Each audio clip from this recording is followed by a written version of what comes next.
श्री रामचरितमानस के ऐसी कथाएं भगवान श्री रामचरित्र के अंतर्गत भगवान राम के द्वारा की हुई लीलाएं, जिन लीलाओं के श्रवण करने से हमारे हृदय में भक्ति देवी विराजमान होती हैं। हमारे मन का कलुष जो है, कलुष बोले तो मैल, मैल कहें तो कचड़ा, काढ़, कीट, धूल, मिट्टी आदि आदि नाम से मैल को जाना जाता है। तो जो हमारे मन पर, देखो भाई, कपड़ा खराब हो जाए, वस्त्र खराब हो जाए, तो बहुत से प्रोडक्ट मार्केट में है, सर्फ एक्सेल है, अन्य साबुन है, लगाओ बढ़िया झक सफेद वस्त्र पाओ। लेकिन अगर मन में मैल लग जाए तो कोई डिटर्जेंट नहीं बना आज तक। ऐसी कोई दुकान नहीं है जो घोषणा करती हो कि भाई ये डिटर्जेंट लगाइए आपके मन का मैल मिट जाएगा। अब प्रश्न बड़ा प्यारा है, महाराज जी मन में मैल पड़ गया, मन में कामना का, वासना का, क्रोध का, ईर्षा का, मत्सर का, दंभ का, द्वेष का, झूठ का, पाखंड का, अन्याय का, असत्य का, अशौच का, ये जो मैल पड़ गया, भला ये कैसे मिटेगा? तो तन के ऊपर साबुन शैम्पू का प्रयोग करने से बॉडी की, शरीर की जो स्थिति है, जो मैल है, वो मिट जाता है। पर मन में अगर मैल लगा हो तो मन का मैल तो जब तक सत्संग की धारा नहीं बहेगी, जब तक राम जी की चर्चा कानों से होते हुए मन के ऊपर बार बार घर्षण नहीं करेगी, तब तक हमारे मन का मैल मिटने वाला नहीं है। तो ऐसा पावन सद्ग्रंथ श्री रामचरितमानस है, उसके अंतर्गत हम 9 दिन चर्चा करने आज पुनः 20 तारीख से बैठे हैं। साधु जी श्लोक के साथ हम वार्ता को उठा रहे थे, पुनः सुनिए। मुखो पवित्रम यदि राम नमो, हृदये पवित्रम यदि ब्रह्म। मुख अगर पवित्र होता है, मुख की पवित्रता गाली बकने से नहीं है। मुख की पवित्रता पीएचडी, डीएड, बीएड आदि आदि बड़े बड़े कोर्स आप कंठस्थ कर लो तब भी नहीं। मुख की पवित्रता गंगाजल, केवल गंगाजल पान से नहीं। मुख तभी पवित्र हो सकता है जब जीव के प्रत्येक पल पर भगवान राम जी का मुख पर नाम आ जावे। मुख पर नाम आवेगा सो भैया मुख पवित्र हो जाएगा। पर हृदये पवित्रम, जैसे भाई घर में गंदगी हो जाए तो हम लोग क्या करते हैं? सफाई करते हैं, जल से धोते हैं, पोंछा लगाते हैं। अगर मुख अपवित्र हो जाए तो मुख को पवित्र कैसे करेंगे? मुख को पवित्र करने के लिए हरि नाम जपना है। हृदय में अपवित्रता आ जाए तो हृदय कैसे पवित्र होगा? हृदय पवित्र होगा ब्रह्म ज्ञान से। ब्रह्म ज्ञान का मतलब है परम सत्ता को, ब्रह्म को जानना। वही ब्रह्म जिन्होंने ये ब्रह्मांड बनाया, उनके बारे में जानना और जानने की जिज्ञासा करके उनको हृदय स्थल पर विराजमान करवाना, मन मंदिर पर। हम लोग बड़ी त्रुटि ये करते हैं कि अपने मन मंदिर पर, अपने मन में संसारिक लोगों को तो बैठा लेते हैं, राम जी को नहीं बैठा पाते। जगत के प्रपंचों को, जगत के छोटे छोटे लोगों को भी कई बार वो संसार का वो होता ना, जैसे प्रेम कहते हैं, लगे जगत के लोगों को बैठा लेते हैं, पर राम जी को नहीं बैठाते। तो हमारा हृदय तभी पवित्र होगा।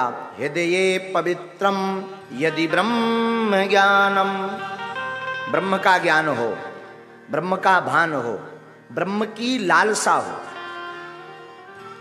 मुमुत्सु हो, जिज्ञासु हो, ललायतता हो, तो हृदय तभी पवित्र होगा जब ब्रह्म का ज्ञान आपके हृदय में, पटल में अंकुरित होगा। अच्छा महाराज, ब्रह्म ज्ञान क्या है? शास्त्र तो हम पढ़ नहीं सकते, वेद तो हम पढ़ नहीं सकते, इतना ज्ञान है नहीं, तो ये ब्रह्म ज्ञान क्या है? साधु जी एक सूत्र में हम कह दें, ब्रह्म ज्ञान यही है, भगवान कोई थे, भगवान कोई है और भगवान ही रहेंगे, बस यही ब्रह्म ज्ञान है। ये सत्ता जिसके अंदर बैठ गई उसका हृदय पवित्र हो गया। साधु कहते हैं चरणौ पवित्रम यदि तीर्थगमनम। चरण यानी पैर। पैर कब पवित्र होंगे?